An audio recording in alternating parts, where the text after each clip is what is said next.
Today is it's not hyperbole to suggest a very solemn moment. Today, the Supreme Court of the United States expressly took away a constitutional right from the American people that it had already recognized. They didn't limit it, they simply took it away. That's never been done to a right so important to so many Americans. But they did it.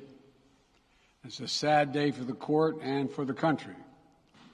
50 years ago, Roe v. Wade was decided and has been the law of the land since then. This landmark case protected women's right to choose, her right to make intensely personal decisions with her doctor, free from the interference of politics. It reaffirmed basic principles of equality, that women have the power to control their own destiny, and it reinforced a fundamental right of privacy, the right of each of us to choose how to live our lives. Now, with Roe gone, let's be very clear. The health and life of women in this nation are now at risk. As chairman and ranking member of the Senate Judiciary Committee, as vice president and now as president of the United States, I've studied this case carefully. I've overseen more Supreme Court confirmations than anyone today, where this case was always discussed. I believe Roe v. Wade was the correct decision as a matter of constitutional law and application of the fundamental right to privacy and liberty in matters of family and personal autonomy. It was a decision on a complex matter that drew a careful balance between a woman's right to choose earlier in her pregnancy and the state's ability to regulate later in her pregnancy. A decision with broad national consensus that most Americans of faith and backgrounds found acceptable, and that had been the law of the land for most of the lifetime of Americans today. And it was a constitutional principle upheld by justices appointed by Democrat and Republican presidents alike. Roe v. Wade was a 7-2 decision written by a justice appointed by a Republican president, Richard Nixon.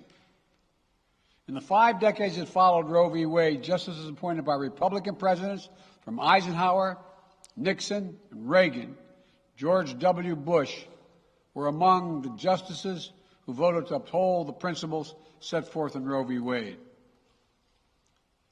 It was 3 justices named by one president, Donald Trump, who were the core of today's decision to upend the scales of justice and eliminate a fundamental right for women in this country. Make no mistake, this decision is a culmination of a deliberate effort over decades to upset the balance of our law. It's a realization of an extreme ideology and a tragic error by the Supreme Court, in my view. The Court has done what it has never done before, expressly take away a constitutional right that is so fundamental to so many Americans that had already been recognized. The Court's decision to do so will have real and immediate consequences. State laws banning abortion are automatically taking effect today, jeopardizing the health of millions of women, some without exceptions. So extreme that women could be punished for protecting their health. So extreme that women and girls who are forced to bear their rapist's child, with the child a consequence. It just stuns me. So extreme that doctors will be criminalized for fulfilling their duty to care. Imagine having a young woman have to carry the child of incest as a consequence of incest. No option. Too often the case, the poor women are going to be hit the hardest. It's cruel. In fact, the Court laid out state laws criminalizing abortion that go back to the 1800s as rationale. The Court literally taking America back 150 years. This is a sad day for the country, in my view. but it doesn't mean the fight's over. Let me be very clear and unambiguous.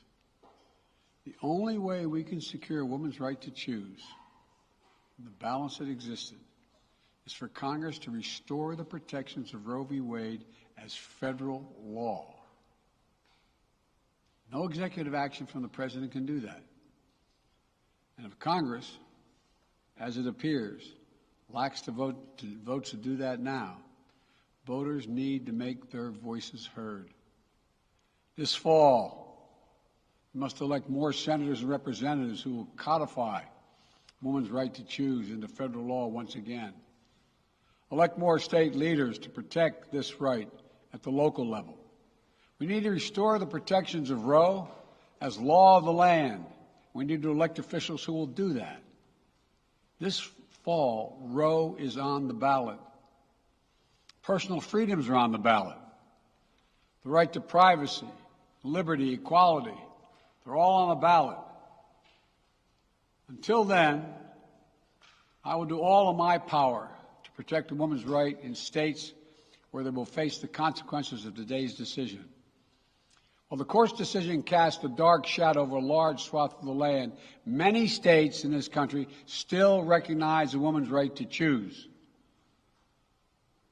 So, if a woman lives in a state that restricts abortion, the Supreme Court's decision does not prevent her from traveling from her home state to the state that allows it. It does not prevent a doctor in that state from treating her.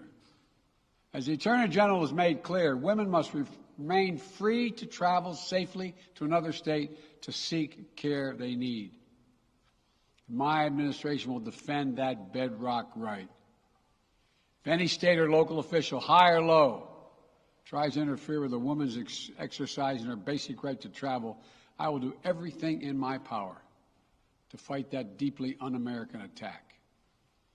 My administration will also protect a woman's access to medications that are approved by the Food and Drug Administration, the FDA, like contraception, which is essential for preventative health care, mifepristone, which the FDA approved 20 years ago to safely end early pregnancies and is commonly used to treat miscarriages. Some states are saying that they'll try to ban or severely restrict access to these medications. But extremist governors and state legislators are looking to block the mail or search a person's medicine cabinet or control a woman's actions by tracking data on her apps she uses are wrong and extreme and out of touch with the majority of Americans. The American Medical Association, the American College of Obstetricians and Gynecologists, wrote to me and Vice President Harris stressing that these laws are not based on evidence and asking us to act to protect access to care. They say by limiting access to these medicines, maternal mortality will climb in America. That's what they say. Today, I'm directing the Department of Health and Human Services to take steps to ensure these critical medications are available to the fullest extent possible. And the politicians cannot interfere in the decisions that should be made between a woman and her doctor. And my administration will remain vigilant as the implications of this decision play out. I've warned about how this decision risks the broader right to privacy for everyone.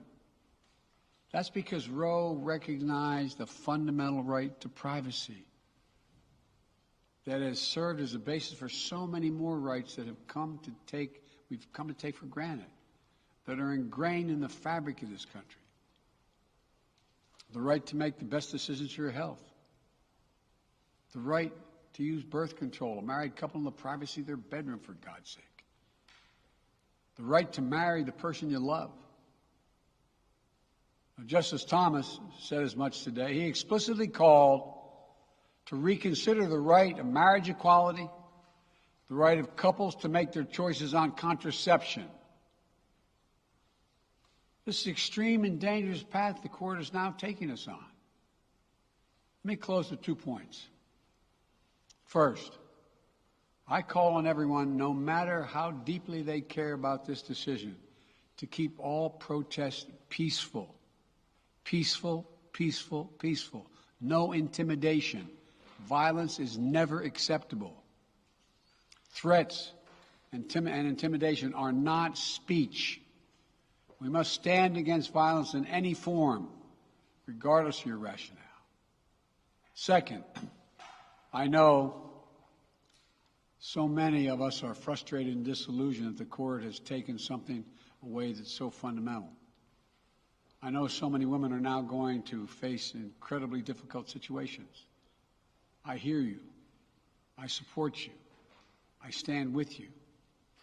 The consequences and the consensus of the American people, core principles of equality, liberty, dignity, and the stability of the rule of law demand that Roe should not have been overturned.